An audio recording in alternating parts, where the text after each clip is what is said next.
Je pense qu'on va commencer. Peut-être il y en a d'autres qui vont nous rejoindre un peu plus tard. En tout cas, merci d'être venus et bonne soirée. Bienvenue aussi à nos intervenants que je vais présenter tout à l'heure. C'est une soirée qui s'inscrit dans le cadre du cycle Europe que nous avons mis en place avec l'Université franco-allemande. Cette soirée est consacrée à la problématique de l'Irlande, pierre d'achoppement majeure dans les négociations relatives au Brexit, comme vous savez.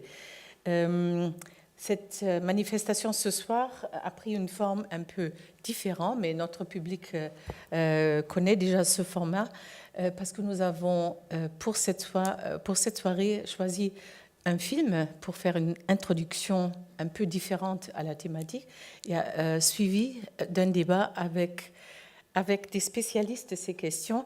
Et ce débat sera modéré, comme vous avez pris l'habitude aussi, avec beaucoup de talent et je sais aussi beaucoup de compétences de la part de Monsieur Capitan, qui est professeur de droit à l'Université Paris 1 et qui est aussi en même temps président de l'Université franco-allemande.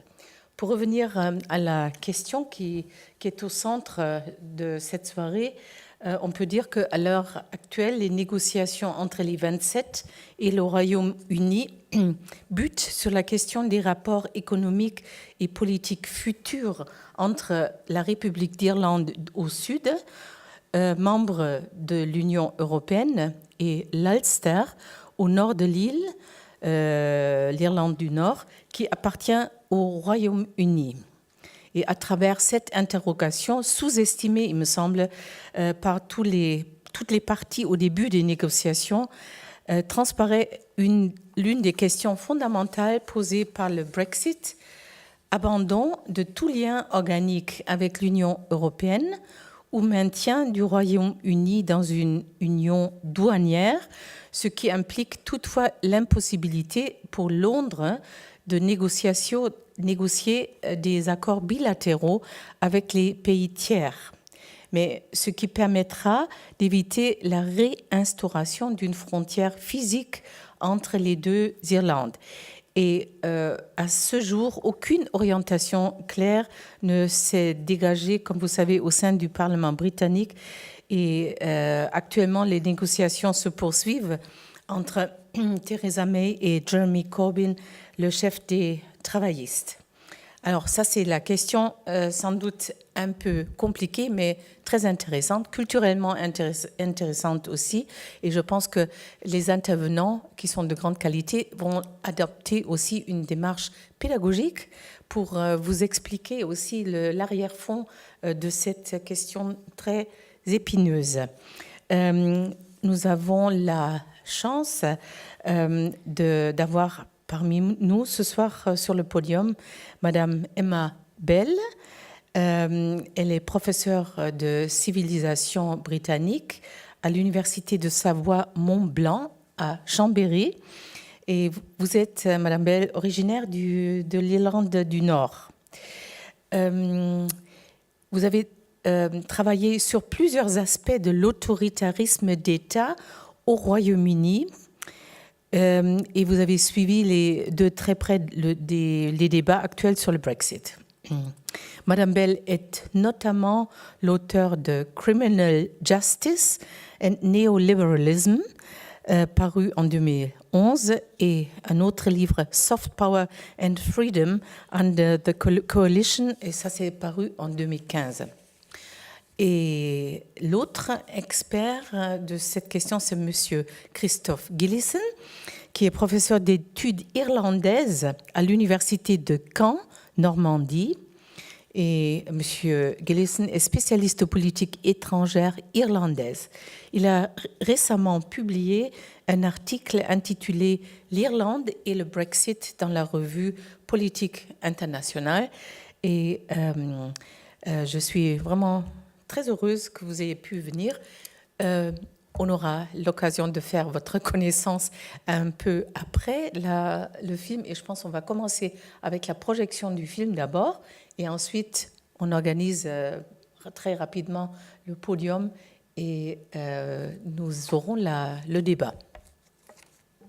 Bien, mesdames, messieurs, voilà un beau film qui nous montre la complexité, l'incertitude aussi dans laquelle non seulement le Parlement britannique, mais également la population, essentiellement du nord de l'Irlande, si j'ai bien suivi, le focus est tout de même fait sur la population du nord de l'Irlande, et donc on voit, en tout cas à travers ces images très frappantes, la grande incertitude qui règne, l'incertitude évidemment du choix qui est celui du Royaume-Uni des conditions dans lesquelles une sortie de l'Union européenne peut s'opérer. Ça, tout le monde le suit très quotidiennement dans la presse européenne. Et ce film bien, nous montre que cette incertitude, elle est également très partagée par les différentes couches de la population, quelles que soient les activités professionnelles, quelles que soient les attaches, les lieux géographiques. Et je crois que c'est un espèce de kaléidoscope qui nous montre finalement que eh bien, aucune idée très claire ne sort de tout cela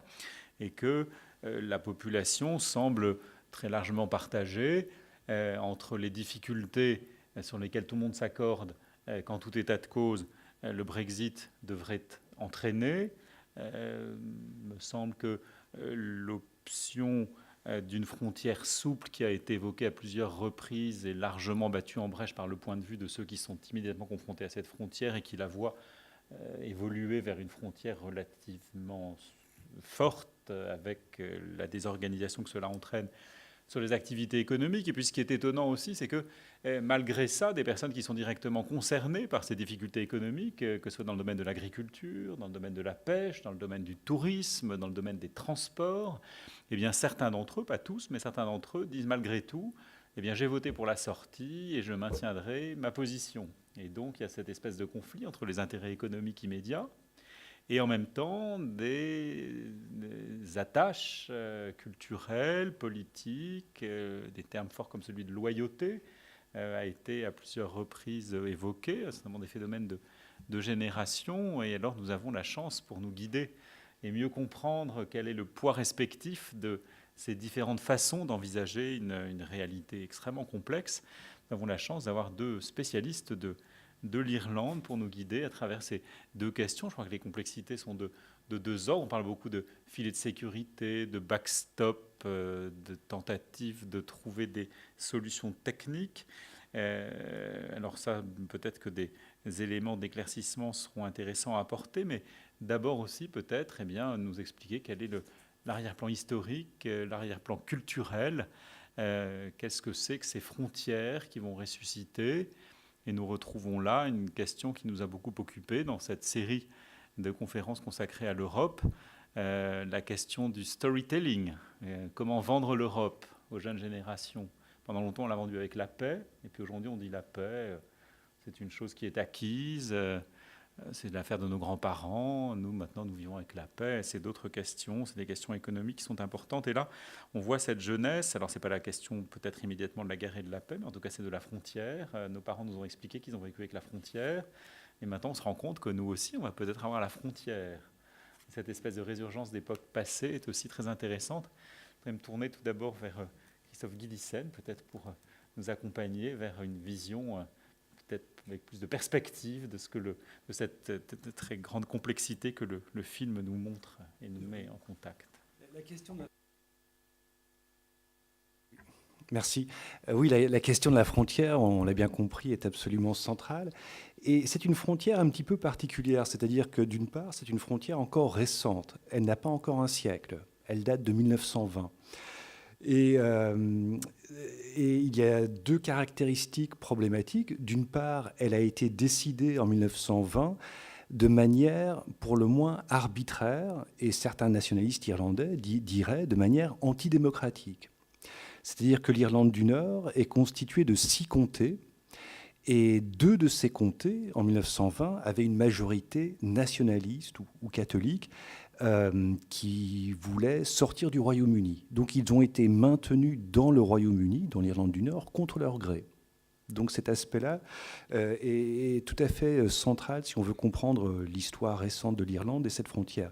Et puis le deuxième aspect, c'est que la frontière a été tracée à la hâte, et on le voit bien dans le documentaire, ce tracé n'est pas du tout adapté à ce que doit être une frontière internationale.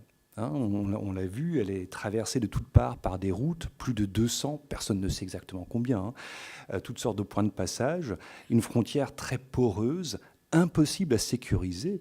Pendant les années du conflit, c'est-à-dire entre 1968 et 1998, lorsque l'armée britannique, pour des questions de vie ou de mort, a cherché à sécuriser, à rendre hermétique cette frontière, elle n'y est pas parvenue.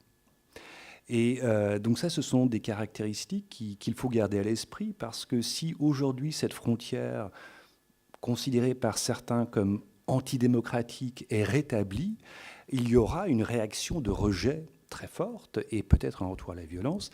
Et deuxième aspect, si cette frontière devient une frontière extérieure du marché unique, une frontière extérieure de l'Union européenne, il faudra la contrôler les personnes qui entrent dans l'Union européenne, contrôler les biens. Et sur cette frontière, il y aura forcément beaucoup de contrebande, beaucoup de passages illégaux de personnes. Ça va être un véritable cauchemar administratif, logistique. Et donc voilà, 2 précisions peut-être utiles pour commencer.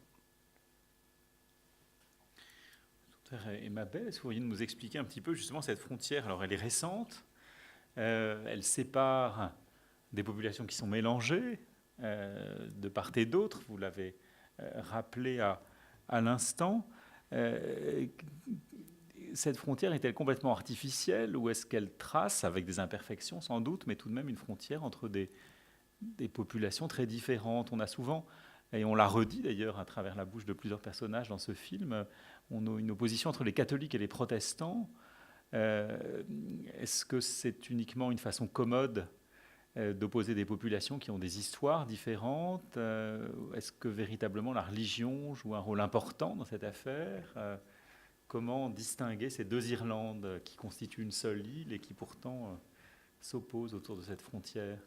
Je dirais que la religion, déjà, c'est complètement indissociable de son appartenance politique. Mais même l'appartenance politique, c'est assez compliqué.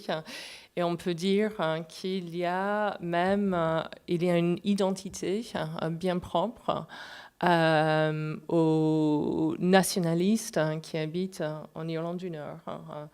Donc on a par exemple ce qui est assez intéressant, en fait, quelque chose qui a été évoqué dans le film, c'était la question éventuelle d'avoir un référendum sur l'avenir de l'Irlande du Nord.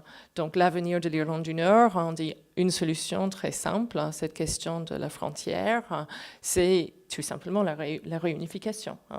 Donc la réunification qui, donc on oppose toujours unionistes, protestants, catholiques, nationalistes, mais la question est un peu plus complexe. Quand on demande aux catholiques, les catholiques vont s'identifier comme nationalistes, automatiquement. On va voir dans les sondages quasiment aucun catholique qui va s'identifier en tant qu'unioniste. Mais il y a aujourd'hui beaucoup de soutien de la part de la population catholique pour l'union, en fait, et qui considère... Ils se considèrent aussi comme étant nord-irlandais. Lors d'un sondage, ça c'était avant le vote pour le Brexit, je pense que c'était en 2011, il y avait 28% des catholiques dans un sondage qui s'identifiaient comme étant nord-irlandais d'abord, pas forcément irlandais.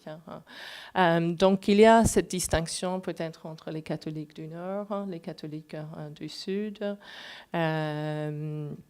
Voilà, si ça pourrait ça pourrait peut-être, on pourrait en parler beaucoup plus longuement, mais peut-être un début de réponse à ces différences. On dit aussi que même au sein de l'Irlande du Nord, dans ces régions frontalières, que ces peuples-là ont toujours eu une mentalité un peu à part, vu qu'ils se sentaient toujours un peu plus isolés, en fait, de ce qui se passait à Dublin et ce qui se passait à Belfast. Voilà. Est-ce que le rétablissement de la frontière pourrait mener, étant donné l'état actuel des choses, à une reprise du conflit armé entre les deux parties de la population, en tout cas les plus extrêmes d'entre elles? Je pense que c'est tout à fait possible. Il ne faut pas oublier que la paix, depuis 1998 et depuis la signature de l'accord de Vendredi Saint, c'est un pays qui est extrêmement fragile. Donc, on a vu progressivement la disparition de la frontière physique, progressivement, donc déjà économiquement depuis 1993 avec la création du marché unique, et puis mais il existait encore la frontière sécuritaire. Cette frontière a complètement disparu en 1998, mais la frontière, ce que le leader du SDLP, qui était le plus grand parti nationaliste en Irlande du Nord, il a parlé de la frontière qui existe dans l'esprit des gens. Et cette frontière dans l'esprit existe bel et bien.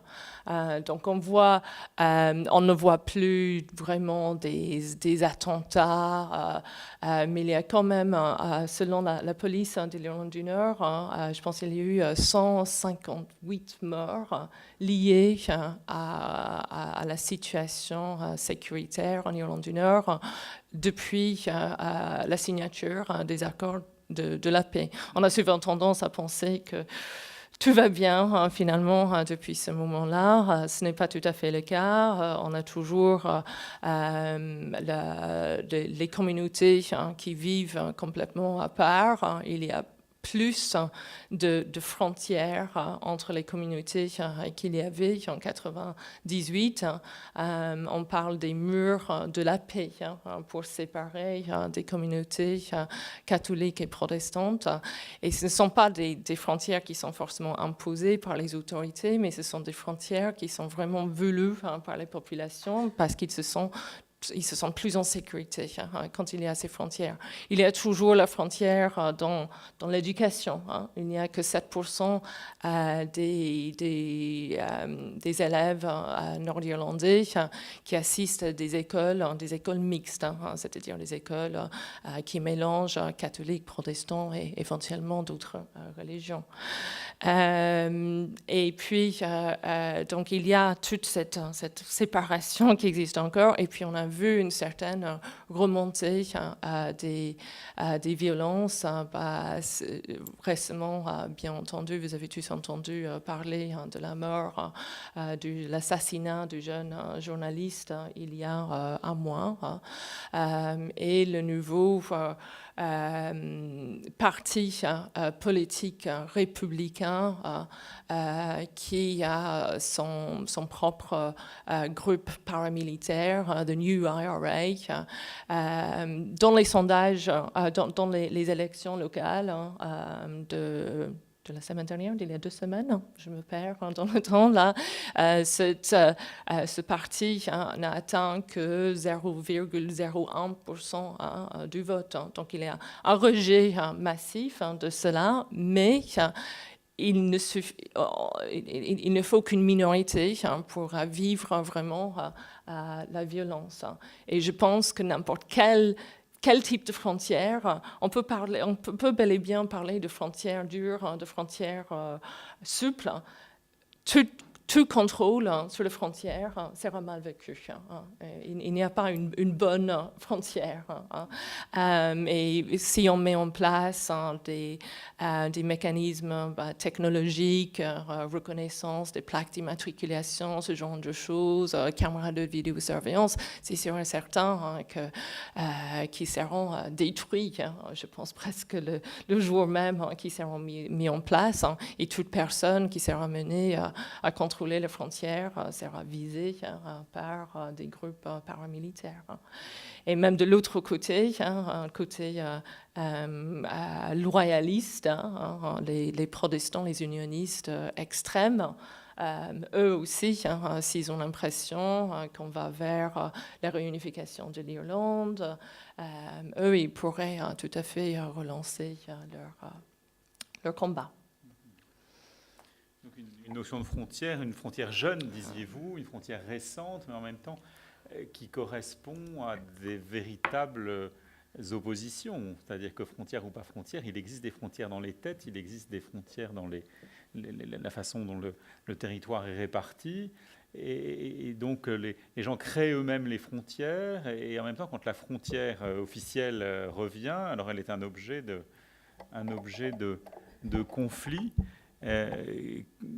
Comment peut-on essayer d'éclaircir les choses, et quelles sont les positions des partis politiques aussi dans chacun des deux parties de l'Irlande? Est-ce qu'on peut là essayer de trouver des positions claires, et à ce moment-là essayer de faire des pourcentages en disant telle solution sera plus ou moins portée? Est-ce qu'il y a Oui, alors effectivement, si l'île d'Irlande a été divisée en 1920, c'est parce qu'il existait des divergences très profondes entre ces deux groupes.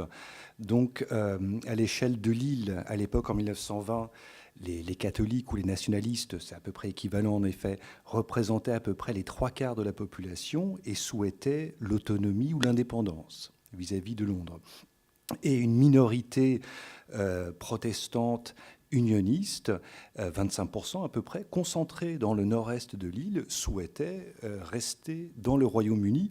Et donc on a un phénomène qui est souvent décrit par ces étiquettes religieuses, mais on est plutôt dans le registre de l'identitaire. Être irlandais pour les nationalistes, c'est ne pas être anglais. C'est le fameux mot de Samuel Beckett lorsqu'un... Mais bon, je m'égare. Et pour les protestants unionistes, leur identité est historiquement construite par rapport à la couronne d'Angleterre, la couronne britannique. Donc on touche à des choses qui sont très importantes. On le voit lorsque cet éleveur dit finalement, mon exploitation, si tout cela part à volo, ce n'est pas très grave, je vois les choses plus importantes, l'identité, la fidélité, la loyauté à la couronne, ça montre.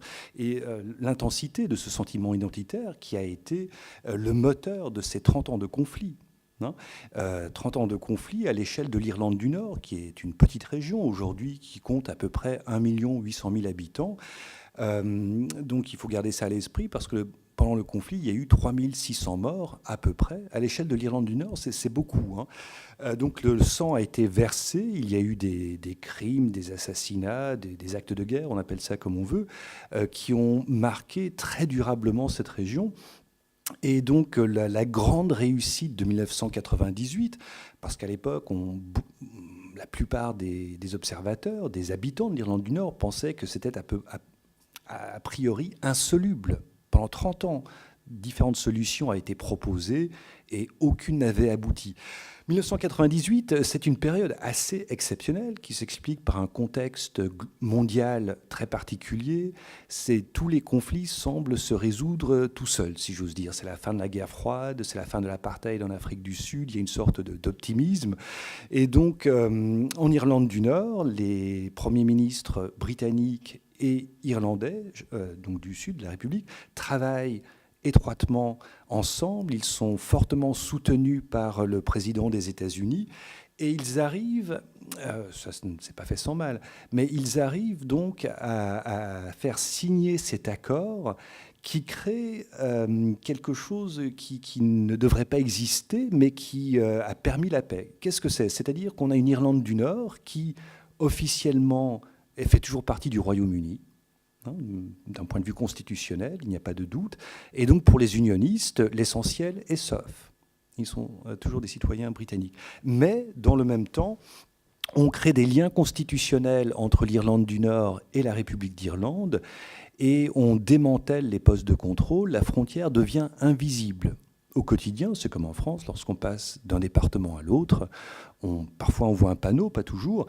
Et donc pour les nationalistes, ils pouvaient se dire, bon, d'un point de vue strictement constitutionnel, l'Irlande du Nord fait toujours partie du Royaume-Uni, mais dans la pratique, l'île a été réunifiée. On a obtenu l'essentiel. On peut passer du nord au sud, du sud au nord. C'est bon pour le commerce, c'est bon pour la vie sociale, pour toutes sortes de choses. Et il y avait, en outre, il y a toujours, cette clause qui prévoit éventuellement un référendum. On peut consulter la population nord-irlandaise pour lui demander si elle souhaite que l'Irlande du Nord soit rattachée à la République. Donc ce statut n'est pas gravé dans le marbre, il peut évoluer. Et effectivement, cela n'a pas réglé tous les problèmes, loin s'en faut, ça a été très bien expliqué. C'est une paix fragile, rien n'est garanti, rien n'est définitif. Cette paix doit être cultivée et malheureusement, depuis 1998, les choses ont beaucoup changé. Le contexte international n'est plus du tout le même. C'est un contexte trouble. À Washington, le président ne se soucie pas du tout de l'Irlande du Nord, c'est le cadet de ses soucis. Et à Londres, on a un gouvernement dont l'objectif principal, finalement, est de maintenir l'unité du Parti conservateur. Parce que tout ça, ça peut sembler un petit peu incompréhensible, hein, ces discussions à la Chambre des communes, etc., ces négociations qui n'aboutissent pas. Si on veut comprendre la politique de Theresa May, la première ministre... Oui, je parle trop près ou trop loin? Merci. Si on veut comprendre ce qu'elle essaye de faire, il faut savoir que son objectif, c'est d'éviter que le Parti conservateur éclate, explose. Et c'est très difficile parce qu'au sein du Parti conservateur, il y a une aile modérée qui est ce qu'on décrit parfois comme étant euro-réalistes, c'est-à-dire qu'ils ne sont pas du tout des enthousiastes par rapport à l'Union européenne, mais ils comprennent bien que l'intérêt national britannique est mieux servi en restant membre de l'Union européenne qu'en sortant. Vous avez à l'autre extrême, on a vu à plusieurs reprises Jacob Rees-Mogg, hein, qui est un Brexiteer, c'est-à-dire un farouche partisan d'un Brexit dur. Pour lui, il faut absolument sortir de l'Union européenne, et une fois que le Royaume-Uni sera sorti, tout s'arrangera, tout ira mieux. Et donc lui prône une sortie dure, sans accord si nécessaire. Et puis, au milieu, il y a des conservateurs qui sont assez embarrassés, et dont Theresa May, et donc, c'est un petit peu insoluble, mais il faut comprendre que pour ces conservateurs, qui sont pour l'essentiel anglais, hein, l'Irlande du Nord, c'est assez marginal, c'est assez secondaire. Le Royaume-Uni, c'est un peu plus de 60 millions d'habitants. L'Irlande du Nord, je le disais, moins de 2 millions. Beaucoup de ces... conservateurs anglais ne connaissaient pas l'Irlande du Nord, ou très peu jusqu'à tout récemment. Là, lorsqu'on voit Jacob Rees-Mogg qui fait un passage rapide en Irlande du Nord, je ne crois pas me tromper si je dis que c'est la première fois qu'il se rendait en Irlande du Nord. Et donc, le vrai drame de tout cela, à mes yeux, hein, c'est qu'effectivement, cette paix fragile risque d'être compromise parce qu'effectivement, le moindre rétablissement d'infrastructures sur le tracé de la frontière provoquera des attentats. Et c'est cela qu'il faut éviter à tout prix. Et c'est cela l'objectif, entre autres, des représentants de la Commission européenne ou des représentants du Parlement européen qu'on a vus. Ils ont conscience de l'enjeu, hein, de ce conflit qui pourrait reprendre. Et c'est l'une des raisons, c'est pas la seule, mais c'est l'une des raisons pour lesquelles ils insistent pour qu'il y ait des garanties par rapport à la frontière. Cette frontière, on comprend que du point de vue de l'Union européenne, c'est une question de marché unique, de passage des marchandises, de prestation de services, de contrôle.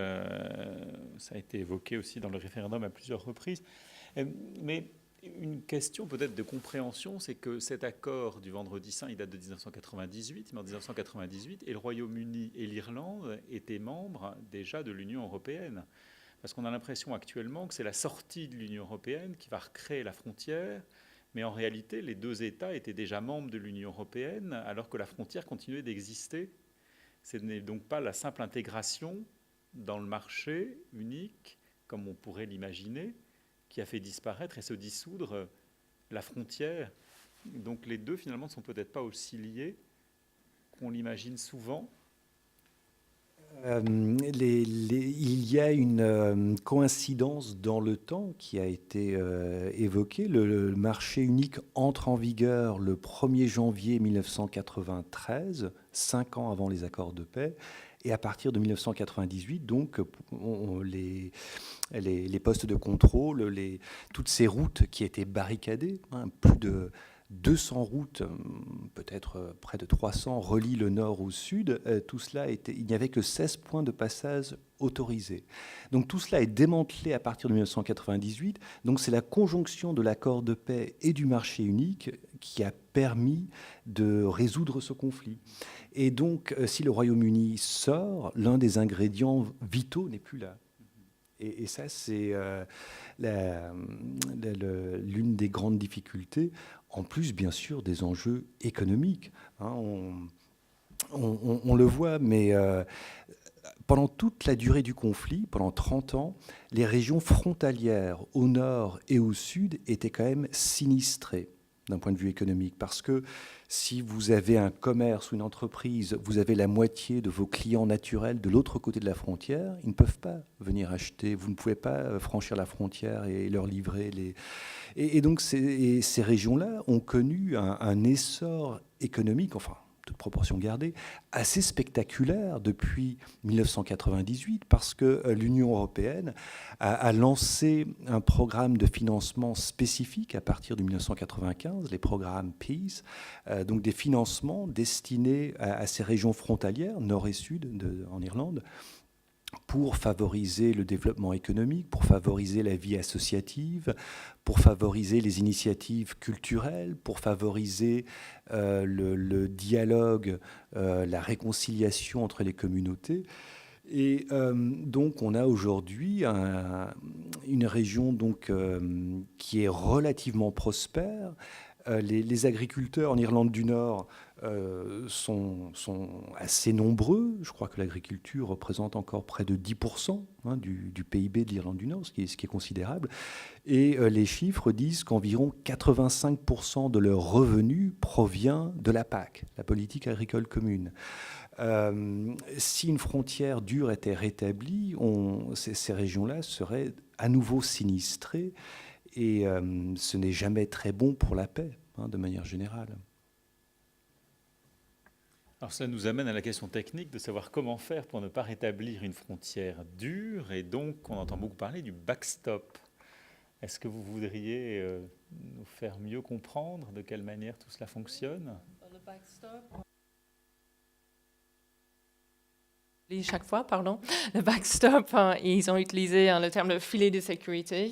Donc, c'est vraiment la solution qui se mettra en place si jamais un accord ne sera pas conclu entre le Royaume-Uni et l'Union européenne d'ici décembre 2020, qui éviterait la mise en place d'une frontière plus dure entre les deux Irlandes.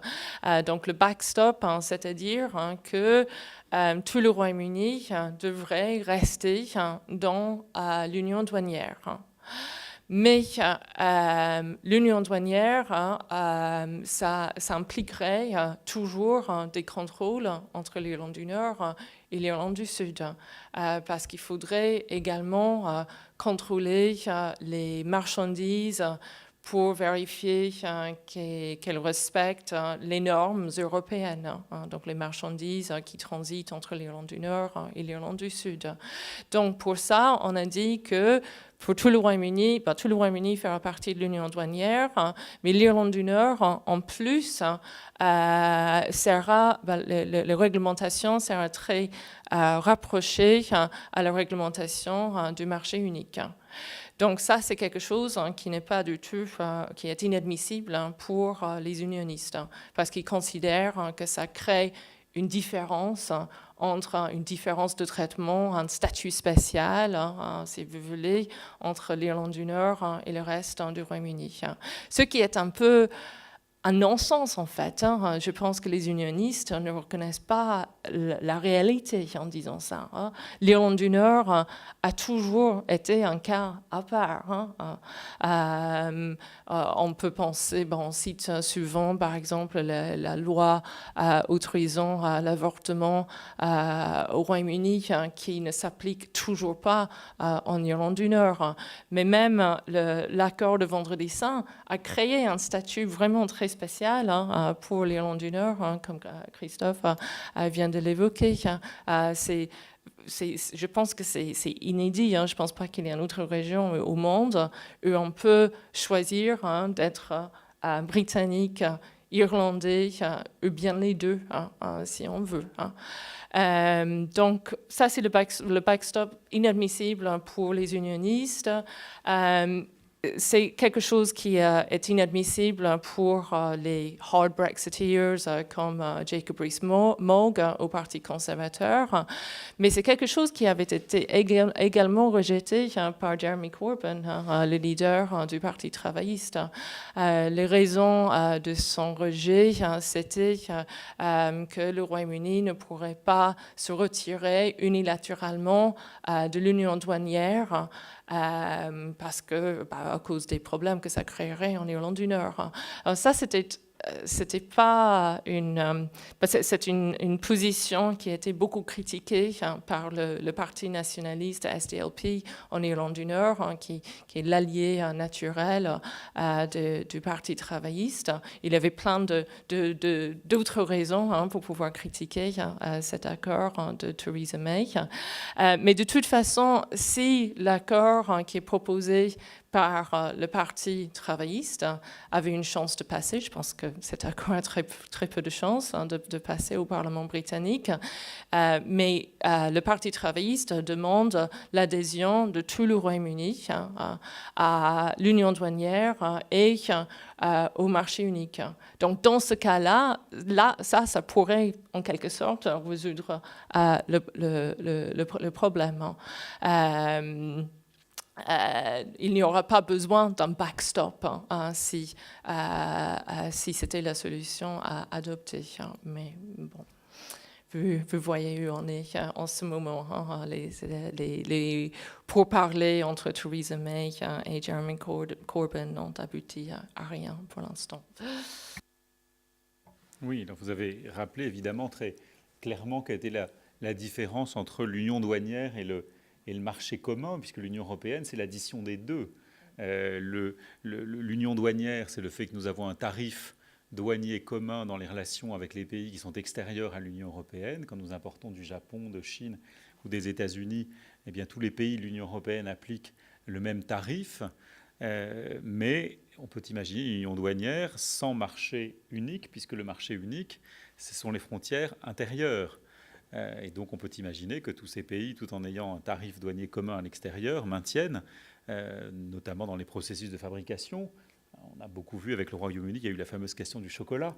Je crois qu'on a vendu pendant longtemps au Royaume-Uni sous le nom de chocolat quelque chose qui pouvait ne contenir que 5% de produits qui venaient de la plante du cacaoyer, alors que dans un grand nombre de pays du continent, on considérait qu'il fallait au moins 20% pour qu'on puisse appeler ça du chocolat. Et donc, on peut évidemment importer des voitures japonaises et des voitures chinoises avec le même tarif. Ça n'empêche pas que, si on n'a pas la même définition du chocolat, eh bien, il faut empêcher, sauf à lui donner une nouvelle étiquette, le chocolat à 5% britannique d'entrer sur le territoire du continent. Et toute la question, évidemment, est là, et que même avec un tarif douanier commun, eh bien, si on n'a pas un marché unique, c'est-à-dire des règles à la fois en matière de santé, de fabrication, des produits qui sont les mêmes, on n'a plus vraiment de marché unique. Et donc, il faut que chacun garde ses produits chez soi. Et il faut une frontière. Et la question se pose alors de savoir si on veut la frontière entre l'Irlande du Sud et l'Irlande du Nord, ou entre l'Irlande du Nord et les îles, enfin la Grande-Bretagne, Ou alors, si eh bien, la Grande-Bretagne reste dans l'ensemble, auquel cas, effectivement, on n'a plus besoin de frontières, mais alors qu'est devenu le Brexit? Parce que si on applique à la fois l'union douanière et le marché unique, il ne reste pas grand-chose, évidemment, du Brexit. Et donc, on en revient toujours à une question de frontières. Où faut-il placer cette frontière? Alors, je crois que le backstop, on l'a aussi beaucoup lié à cette idée, mais vous avez dit que tout ça serait détruit immédiatement, qu'on pouvait inventer une frontière qui existerait tout en restant impalpable. C'est quelque chose, je crois, qui a été beaucoup proposé et caressé dans le discours public, mais qui semble n'avoir pas une réalité extrêmement importante. Et le backstop est là pour dire, en attendant que cette espèce de fantasme se réalise, à ce moment-là, on a le filet de sécurité, donc avec la crainte qu'il dure toujours. L'objectif européen, et qui a été accepté par le gouvernement britannique, par Theresa May, c'est ce backstop, c'est s'assurer que si les négociations tournent mal, en Irlande du Nord, il n'y aura pas de problème majeur. Et toutes ces normes, par exemple, que vous évoquiez, sont très importantes. Lorsqu'on a une agriculture aussi importante qu'en Irlande, les normes phytosanitaires, un des éleveurs évoquait que 40 millions de litres de lait, enfin je n'ai plus les chiffres en tête, franchissaient la frontière, étaient transformés au sud, repassaient au nord pour être vendus ou pour être vendus en Grande-Bretagne. De même, les agneaux nord-irlandais, très réputés, sont vendus et transportés au sud et transformés et puis revendus. Donc ça suppose un respect des normes phytosanitaires, des normes vétérinaires. Et donc le backstop prévoit, si je ne me trompe pas, c'est un peu technique, mais prévoit que la réglementation européenne soit maintenue en Irlande du Nord pour ne pas briser ce secteur d'activité très important.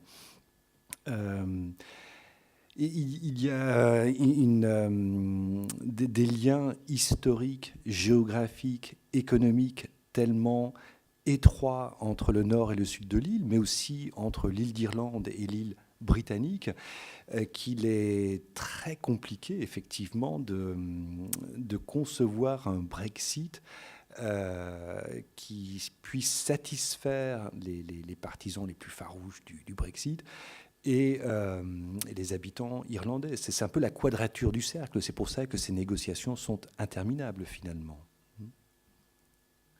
Très bien, mais merci de ces premières précisions et sur nous permettre de mieux lire, je crois, les prises de position qui étaient celles des différents acteurs qui ont été mis en scène et montés par l'auteur de ce film.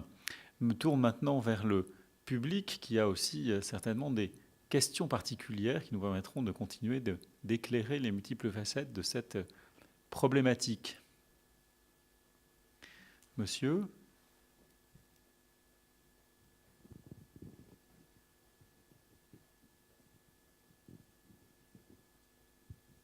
Daoud Khan, fondateur de Fédéral Europe, un parti franco-allemand de droite.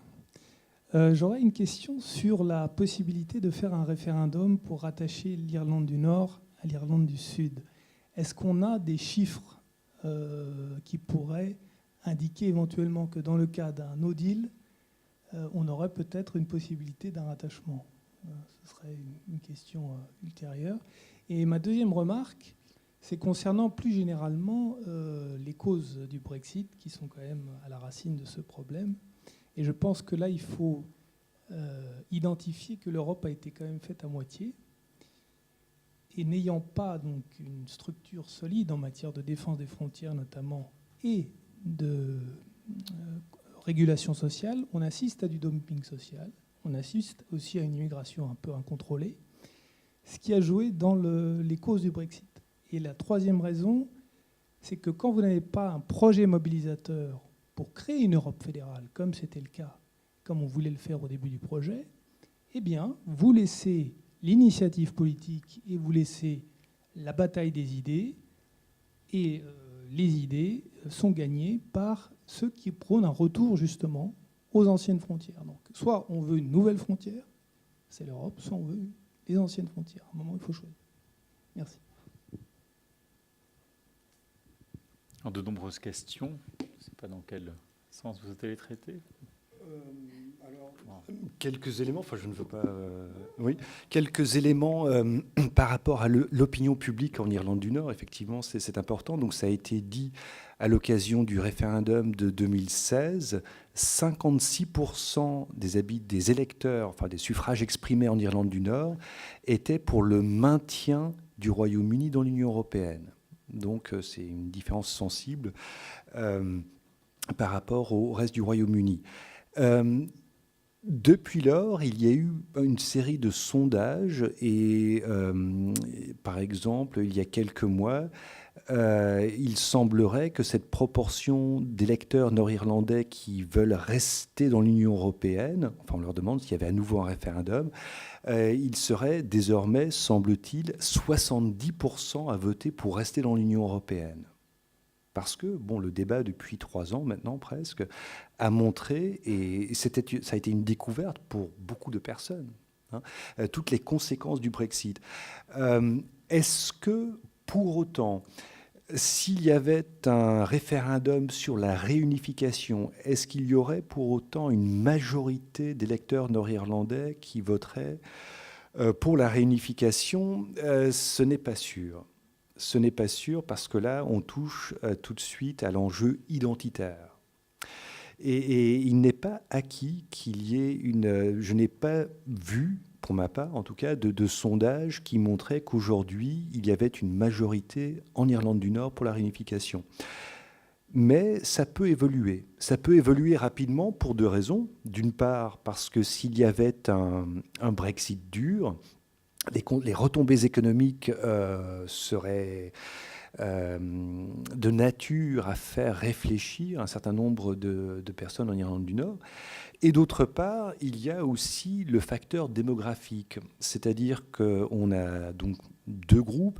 D'après le recensement de 2011, il y a environ 48% des habitants de l'Irlande du Nord qui sont protestants, qui font partie de ce groupe protestant unioniste, et environ 45% qui sont catholiques ou nationalistes.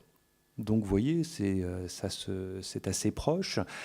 Et si on regarde de manière un peu plus fine la démographie, on s'aperçoit que la population protestante aujourd'hui n'est plus majoritaire que dans une seule classe d'âge, celle des personnes de plus de 60 ans. Dans toutes les autres classes d'âge, plus jeunes, les catholiques sont d'ores et déjà majoritaires.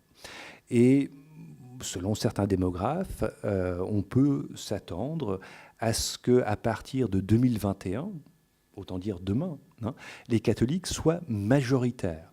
Alors, au niveau de l'électorat, il faudra attendre davantage, bien sûr, les électeurs de plus de 18 ans.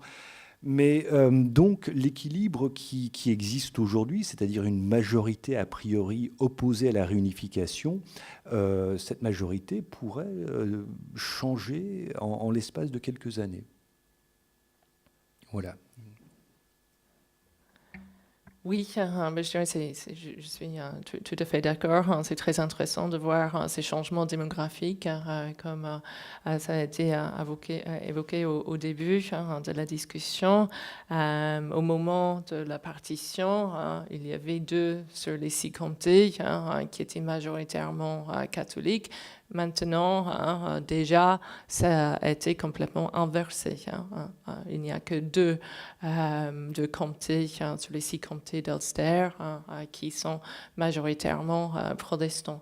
Mais il semble qu'il ne suffit pas que ce changement démographique pour changer la donne, vu justement qu'il y a à peu près, comme j'ai cité la statistique, de 28% de catholiques qui s'identifient comme étant nord-irlandais. Il y a également la question de l'opinion en Irlande du Sud. Il faudrait bien organiser un référendum des 2 côtés de la frontière. Donc récemment, le Premier ministre de l'Irlande, de la République de l'Irlande, ainsi que le ministre des Affaires étrangères, tous les 2, donc Varadkar, le Premier ministre, il a dit dit qu'il n'abandonnerait jamais les nationalistes en Irlande du Nord. Je pense qu'il faisait référence à ce qui s'est fait dans le passé. Je pense qu'il y avait beaucoup de nationalistes nord-irlandais qui se sont sentis abandonnés par le gouvernement à Dublin suite à la partition, parce que finalement, ils considéraient que le gouvernement n'a pas suffisamment agi pour détruire la frontière. Il y a Simon Coveney, le ministre des Affaires étrangères, lui, il a dit qu'il envisageait une Irlande réunie avant la fin de sa carrière, de sa vie politique.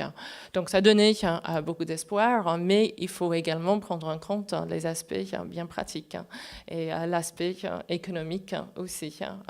L'Irlande du Nord a toujours été une région lourdement subventionnée par le gouvernement britannique. Et il faudrait que les Irlandais soient d'accord pour accepter ce qui est en quelque sorte un fardeau. Malgré les investissements qu'il y a eu depuis les accords de la paix, ça reste une des régions les plus pauvres du Royaume-Uni. Donc, ce serait très intéressant de voir, mais rien n'est sûr et certain.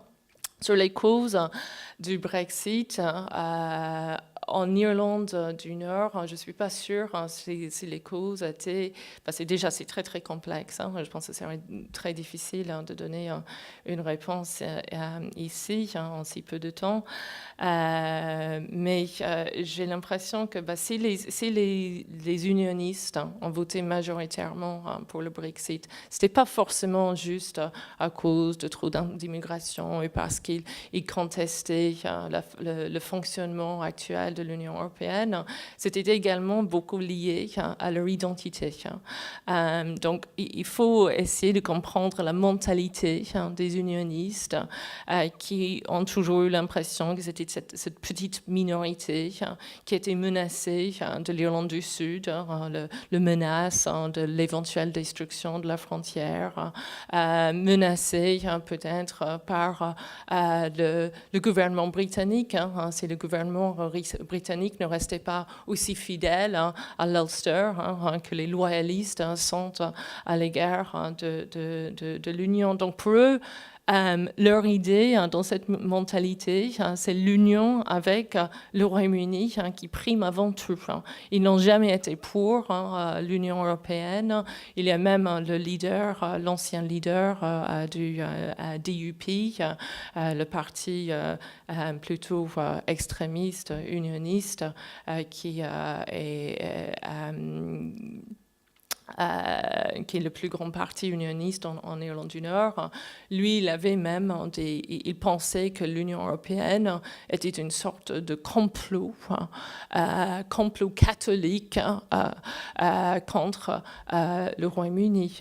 Donc, c'est vraiment une mentalité très, très particulière. Pour les nationalistes, rester dans l'Union européenne, ça voulait dire justement faire partie d'une plus grande entité donc qui était l'Union européenne. Donc ils pouvaient un peu oublier cette appartenance au Royaume-Uni parce que de toute façon, avec la République de l'Irlande, ils partageaient cette union avec l'Union européenne. Et tout au début, David avait parlé de l'Union européenne comme vecteur de paix, que peut-être c'est une idée qui est passée, pas en Irlande du Nord, justement. Je sais pas, un compliment peut-être. Oui, je pense que l'idée d'une bataille des idées est essentielle pour comprendre la manière dont la décision a été prise à Londres. C'est-à-dire qu'en Grande-Bretagne, donc là il y a peut-être une différence par rapport à l'Irlande du Nord, mais en Grande-Bretagne, ça a été dit, les deux principales formations politiques, les conservateurs et les travaillistes, sont divisées sur la question européenne. Et donc on entend très peu les euro-réalistes, ceux qui se disent bon, l'intérêt national est mieux servi par l'Union européenne qu'en étant à l'extérieur. En revanche, on entend énormément et les adversaires de l'Europe ou les critiques de l'Europe. C'est assez troublant aussi dans les médias britanniques. Il y a d'excellents journaux, mais majoritairement, la presse britannique, depuis quelques décennies déjà, est plutôt anti-européenne, majoritairement. Et l'une des raisons de cela, ça tient au parcours de Boris Johnson, qu'on a vu un moment sur les bancs de la Chambre des communes. C'est-à-dire que dans les années 80, au début de sa carrière, il était correspondant du Daily Telegraph, je crois, à Bruxelles. Et à l'époque, donc, les correspondants des journaux britanniques qui étaient basés à Bruxelles envoyaient des articles qui étaient assez techniques, qui étaient assez peu lus par les lecteurs. Et donc Boris Johnson s'est dit qu'il fallait changer cela et il a trouvé un registre particulier qui semble humoristique, mais qui est très critique, qui dénonce l'Europe, qui prend des mesures farfelues, voire absurdes, comme des normes sur la taille des bananes, des choses comme ça. Donc tourner en dérision l'Europe, et ça a connu un grand succès auprès des lecteurs. Et du coup, les autres journaux ont eu tendance à emboîter le pas. Et donc, il y a eu finalement, ce n'est pas le seul facteur, mais c'est un facteur dont il faut garder à l'esprit, un travail de sape. Et lorsqu'on prend cela en considération, on peut se dire finalement que la surprise en 2016, ce n'est pas tant que 51% des Britanniques aient voté contre l'Union européenne. On leur disait depuis des décennies que c'était quelque chose de mauvais. La surprise, c'est peut-être qu'il n'y ait eu que 51% à voter pour partir. Mais bon, ça c'est une opinion personnelle. C'était effectivement un phénomène en sciences politiques bien connu qu'il est plus facile de s'opposer et de casser que de construire, et qu'avec un tiers contre, finalement, ça vaut 2 tiers pour. Il y a toujours cet aspect qui se révèle. Je crois que vous avez très bien décrypté aussi ces points de vue qui s'entrechoquent et cette idée d'un conflit catholique, de cette Europe construite par le catholique de Gaulle, par le catholique Adenauer et le catholique Alcide de Gasperi. Effectivement, on peut, quand on l'observe de cette marge un peu marche de l'Europe, avoir cet aspect. Il y a une question que je voudrais poser tout de même pour un dernier décryptage. Ce sont ces catholiques d'Irlande du Nord qui s'identifient comme des Irlandais du Nord et donc non pas comme des global Irish. Et alors, quelle est pour le coup leur construction politique? À quoi? Est-ce que ça n'est sans doute pas la loyauté à la couronne britannique qui les construit? Et alors, qu'est-ce qui leur donne ce sentiment d'appartenance? C'est une catégorie intéressante que vous avez introduite et j'ai du mal à concevoir ce qui peut la faire exister en tant que communauté. C'est justement, oui, c'est difficile à décrypter, mais je pense que ça tient justement à la dévolution des pouvoirs, le fait que l'Irlande du Nord a pu gérer ses propres affaires depuis 1998 et que le pouvoir avait été proportionnellement bien partagé entre les deux communautés.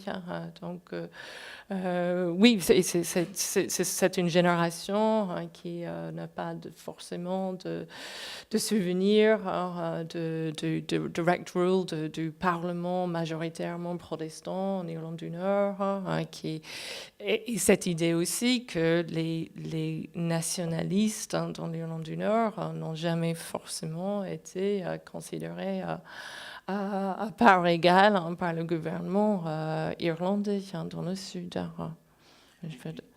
Et donc leur objectif est non pas le rattachement à l'Irlande du Sud, mais l'autonomie à la fois de l'Irlande du Sud et du Royaume-Uni? Non, je pense qu'on ne parle pas de l'autonomie l'autonomie de l'Irlande du Nord. Ça, c'est un point de vue vraiment très, très minoritaire. Ça ne serait juste pas du tout viable au niveau économique. C'est pas du tout possible. Mais c'est juste, oui, l'idée qu'il y a bien une identité à part. Ce sont ces gens qui ont grandi quand même sous un gouvernement britannique.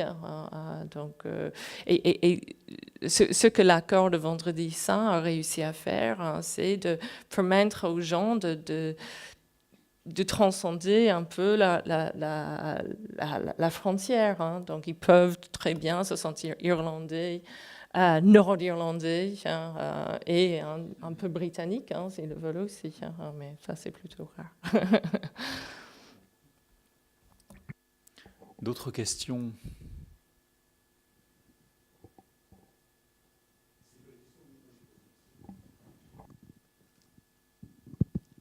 Ok, merci beaucoup aux trois orateurs pour vos belles communications.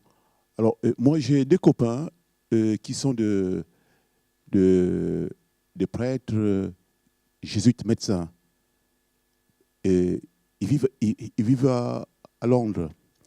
Mais c'est des prêtres jésuites médecins d'origine d'Irlande du Nord.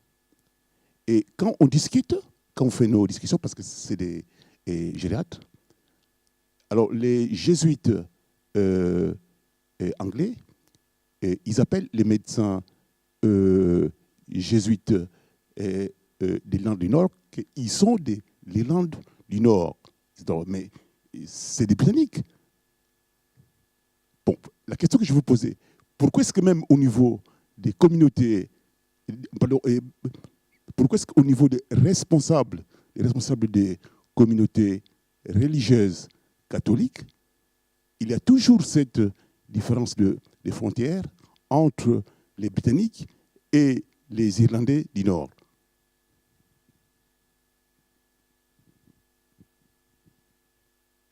Alors, je ne sais pas si vous faites référence à l'organisation de l'Église d'Irlande et de l'Église d'Angleterre, c'est ça, l'Église catholique, je veux dire.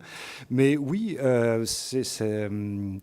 depuis l'évangélisation de l'Irlande, c'est-à-dire depuis l'époque de Saint Patrick, le 5e siècle, l'Église d'Irlande a été organisée donc avec le siège de l'archevêque à Armagh, qui se trouve en Irlande du Nord. Et donc, jusqu'en 1920, il y avait une seule île d'Irlande et donc une seule église d'Irlande qui couvrait l'ensemble de l'île. Et lorsque la partition politique a été mise en œuvre en 1920, la carte de l'église, elle, n'a pas changé. Et parce qu'il y a une certaine logique, il y a une certaine unité culturelle, géographique, mais ça peut sembler surprenant, effectivement. Les jésuites que vous évoquiez, originaires d'Irlande du Nord, au départ, donc, dépendaient de cet archevêque basé en Irlande du Nord, et non pas de celui basé à Londres ou ailleurs. Je crois qu'il y a une certaine vision du temps long dans l'Église, peut-être. Permanence des provinces métropolitaines de l'Église catholique est effectivement un vaste sujet, mais cela dit, nous l'avons en partage également avec d'autres églises orientales, puisque le chef de l'Église grecque orthodoxe est toujours de nationalité turque, et le siège, évidemment, est à Constantinople, sur la province, enfin, sur le territoire turc. Et donc, on a toujours cette unité, et la tête de l'Église catholique d'Irlande est toujours à Armagh. Très bien, l'Irlande du Nord. Un complément sur ce sujet? Alors, évidemment, les jésuites eux-mêmes ont leur pape noir à Rome, n'est-ce pas, qui vient ajouter sans doute un élément de complexité supplémentaire à tout cela, et peut-être une unité qui transcende les nationalités, mais c'est une autre question.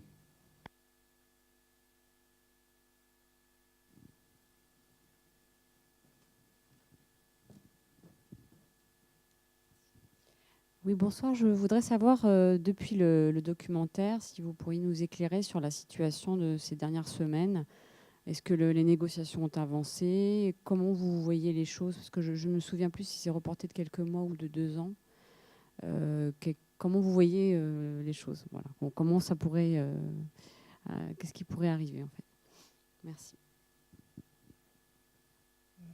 Bon, je me méfie toujours de faire ce genre de prévision. C'est vraiment très, très difficile, voire impossible à prédire exactement ce qui va se passer. Depuis que le film a été réalisé, il n'y a pas eu de grands changements. Vous avez eu l'accord qui était l'accord de Theresa May qui a été rejeté par le Parlement britannique encore. Donc vous avez vu le premier rejet, une deuxième fois, une troisième fois.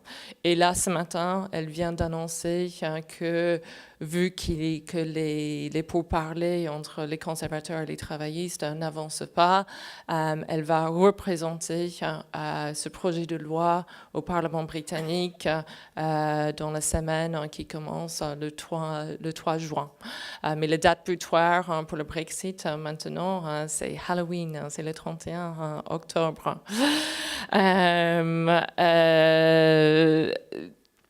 C'est quasiment sûr et certain. Je pense qu'on serait tous très très étonnés si jamais le projet de loi n'est pas rejeté. Déjà, les travaillistes ont dit qu'ils vont le rejeter. Le DUP, vous savez peut-être que pour avoir une majorité à la Chambre des communes, le Parti conservateur dépend des voix des 10 députés unionistes, des députés britanniques, je précise, parce que dans le film, dans la traduction, on a parlé des députés anglais qui ont voté sur la loi, on a parlé de l'armée anglaise. Je voulais juste préciser qu'il n'y a pas d'armée anglaise, il n'y a qu'une armée britannique, et des députés britanniques qui ont voté. Donc, et une grande partie du Parti conservateur qui vont voter contre l'accord. Donc, on dit que si ça arrive, c'est la fin de Theresa May. On dit que c'est la fin de Theresa May depuis qu'elle a pris les rênes de pouvoir, à peu près, au moins depuis les législatives de 2017, quand elle n'a pas réussi à garantir une forte majorité pour les conservateurs au Parlement. Si jamais elle est remplacée à la tête du parti, c'est tout à fait possible qu'elle soit remplacée par un vrai Brexiteer, quelqu'un qui veut un Brexit dur. Donc ça, c'est vraiment très, très inquiétant pour l'Irlande du Nord. Il y a toujours la possibilité d'un no deal, une sortie sans accord. Mais il y a également la possibilité d'un deuxième référendum. Là, la proposition a été soumise au Parlement début avril. Il semble qu'il n'y a pas une majorité pour un deuxième référendum non plus. Maintenant, Jeremy Corbyn, chef du Parti travailliste, il a dit qu'il soutiendrait un deuxième référendum au cas où l'accord de Theresa May ne sera pas accepté, un accord alternatif des travaillistes ne sera pas accepté, et s'il n'y a pas de nouvelles législatives. Il semble qu'il n'y aura pas de nouvelles législatives non plus, parce que les conservateurs, il faudrait vraiment une majorité parlementaire pour qu'il y ait des nouvelles élections. Les conservateurs, ils ne veulent pas de Theresa May, mais ils ne veulent surtout pas de Jeremy Corbyn, donc ils ne veulent pas prendre ce risque. Un complément. L'incertitude est totale. Personne ne sait. Tous les scénarios sont envisageables et sont plausibles. Si le Parlement n'arrive pas à se mettre d'accord, si aucune majorité ne se dégage au Parlement, il ne serait pas absurde de retourner auprès des électeurs et d'organiser un second référendum. Mais ce n'est pas une solution parfaite, parce que quelles questions leur poserait-on ? Est-ce qu'on leur demande à nouveau s'ils veulent sortir ou non? Ça susciterait beaucoup d'amertume chez ceux qui, notamment, ont voté pour partir, parce qu'ils diraient, bon ben voilà, vous nous avez consulté, vous nous consultez à nouveau. Il faudrait poser une autre question. On pourrait soumettre, ça c'est une position qui semble gagner du terrain chez les travaillistes, mais le dirigeant travailliste, Jeremy Corbyn, est extrêmement ambigu là-dessus, mais il y a cette idée qu'on devrait soumettre aux électeurs un accord de sortie Et donc là, ce serait plus légitime d'un point de vue démocratique, c'est-à-dire que le premier référendum en 2016 portait sur le principe même. Là, le second référendum porterait sur les modalités concrètes. Ça aurait du sens. Et si l'accord était rejeté, à ce moment-là, le Royaume-Uni resterait dans l'Union européenne. Ça pourrait fonctionner, mais on note chez les députés britanniques une crainte, la crainte de voir des tensions assez fortes dans leur circonscription auprès des électeurs. Ça agace énormément, parce qu'il y a là aussi des sentiments identitaires qui sont à l'œuvre. Et puis, on ne peut pas exclure qu'un second référendum ne produise pas le même résultat. Donc on aurait une sortie du Royaume-Uni, mais tant qu'on n'a pas réglé le backstop et autre chose. Les sondages ne montrent... Alors, les sondages montrent quand même que depuis plus d'1 an, il y a une majorité constante pour le Remain, rester dans l'Union européenne, mais c'est une majorité assez faible. Je crois qu'on est dans une fourchette 52-54% des Britanniques qui semblent estimer que le Brexit est une erreur. C'est peu.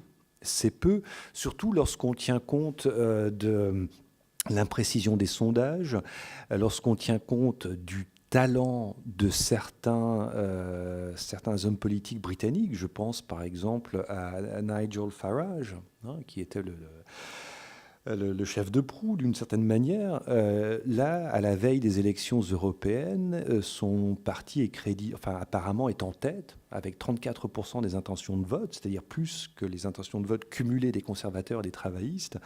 Un second référendum pourrait être exploité par ce genre de personnes, et avec là aussi une issue imprévisible. Donc tout est possible. Theresa May, disons, a des qualités, des défauts, mais disons, sa persistance, c'est quand même, je crois, inédit dans l'histoire parlementaire britannique de voir un Premier ministre, un gouvernement, présenter le même projet 4 fois de suite. Normalement, il y a une sorte de... D'ailleurs, c'est curieux, on dit qu'on ne doit pas faire voter la population 2 fois de suite, puisque la population a déjà été consultée, mais faire voter le Parlement 4 fois, alors ça ne pose aucune difficulté, mais bon, c'est une parenthèse. Elle estime que c'est la seule manière, disons, de concilier le Brexit et, disons, les intérêts essentiels du pays, mais on voit bien que ça ne passera pas.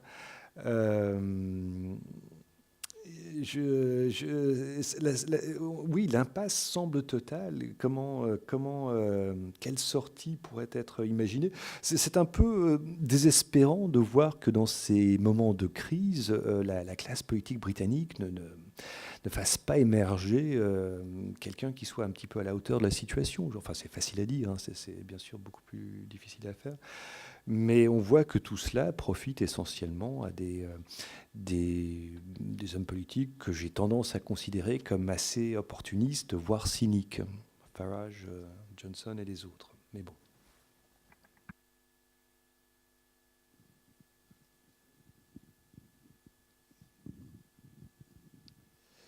Oui, j'aimerais avoir quelques éclaircissements sur la question linguistique, puisque cette frontière est-elle aussi une frontière linguistique entre une Irlande qui conserve le gaélique comme langue vivante et une Irlande du Nord qui n'a pas la même position ni la même préoccupation, je pose la question. Et puis aussi, si le Royaume-Uni sortait finalement, comme il en est question, de l'Union européenne, est-ce que l'Irlande, la République d'Irlande, serait-elle le dernier pays d'Europe anglophone, ce qui est un petit peu paradoxal sur le plan historique, je dirais.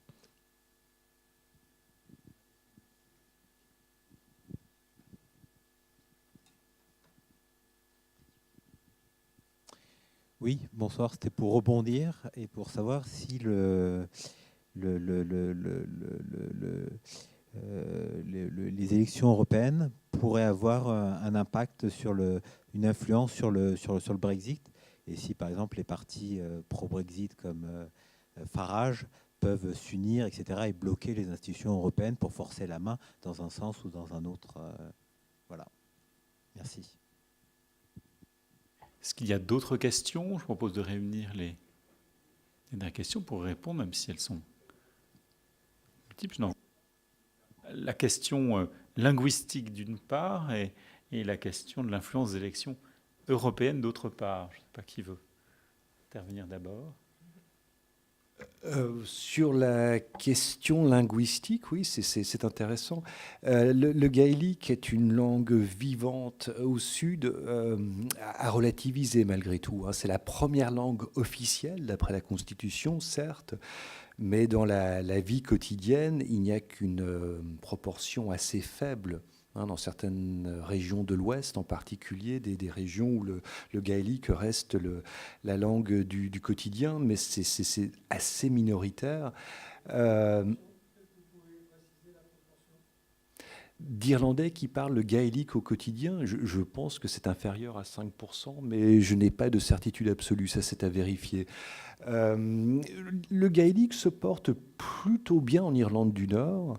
Chez les nationalistes, les catholiques, il y a un certain nombre de personnes qui apprennent, qui cherchent le gaélique, qui le parlent, qui cherchent à le promouvoir, mais là, il y a une sorte d'instrumentalisation politique aussi.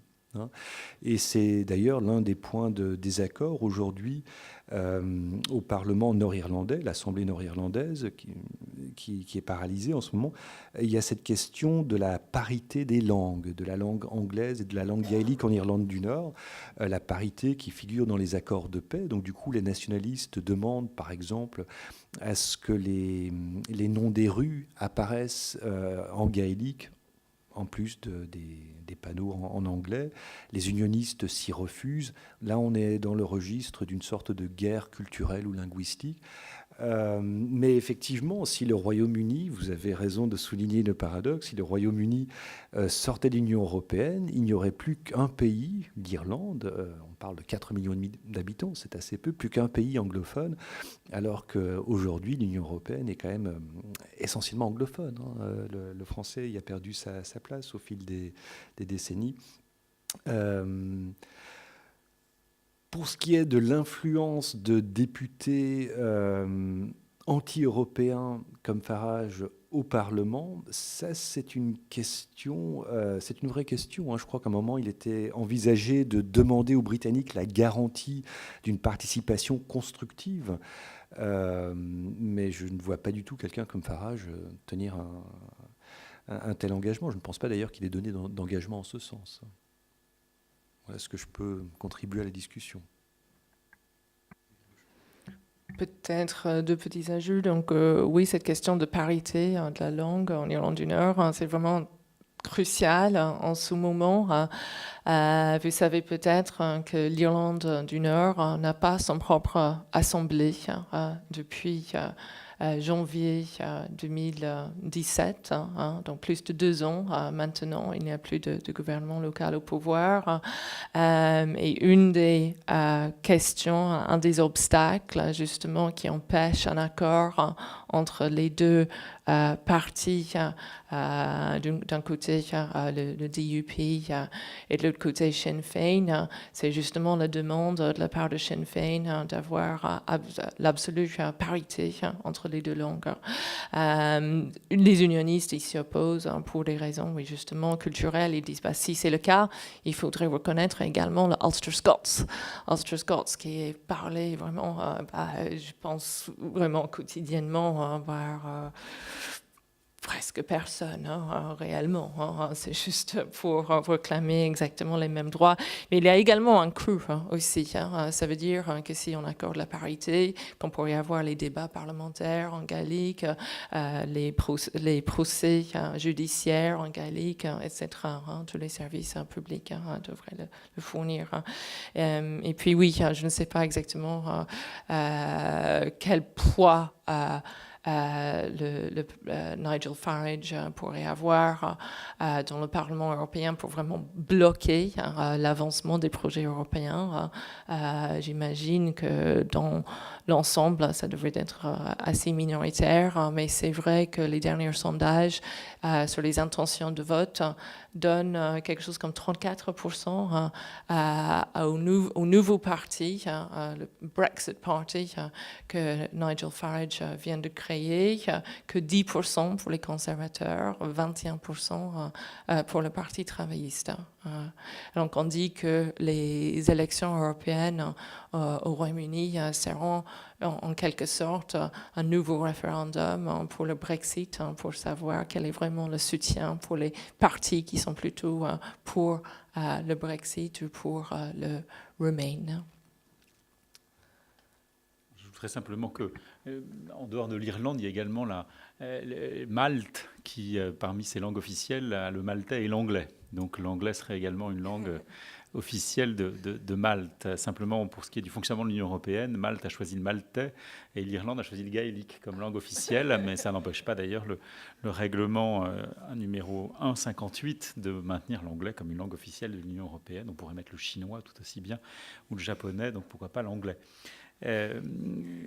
Pour le reste, je crois que M. Farage au Parlement européen aura sans doute aussi peu d'influence que notre Frexiteur français, dont le nom m'échappe actuellement, mais qui est Asselineau, mais aussi celui qui était avec Marine Le Pen, là, puis qui a quitté le... Philippot, voilà, Philippot, exactement. En revanche, effectivement, les élections européennes, comme les élections locales qui ont eu lieu récemment, les élections municipales au Royaume-Uni, chaque élection est l'occasion pour les différents partis de se jauger et de voir comment l'effet délétère de cette question du Brexit opère progressivement. En tout cas, je crois qu'il nous reste à cette heure de la soirée à remercier nos deux intervenants pour les points de vue très riches et documentés qu'ils ont pu développer pour nous permettre de mieux comprendre, même à la Maison de l'Allemagne, comment nous sommes partie prenante d'une vaste entité dans laquelle les problématiques qui semblent les plus locales, celles même auxquelles on n'a pas songé, car il semble qu'au moment où le Brexit a été lancé par ceux qui l'ont défendu victorieusement, eh bien la question irlandaise n'avait finalement été que très peu évoquée. Merci donc d'avoir fait retentir dans cette enceinte très pacifique, puisque la frontière franco-allemande, pour l'instant, est une frontière de coopération qui est un exemple non seulement pour l'Europe, mais pour l'ensemble du monde, et bien de montrer que nous n'avons pas encore atteint peut-être toujours un élément de paix aussi important, et d'avoir rappelé aussi combien l'Union européenne, malgré tout, eh bien, a été un facteur important pour essayer de trouver une paix. Je crois que nous allons pouvoir prolonger cette conversation autour d'un verre que la directrice de la maison qui nous a réunis et qui fait les choses toujours dans le dernier détail n'a pas omis d'organiser. Merci encore à l'un et à l'autre.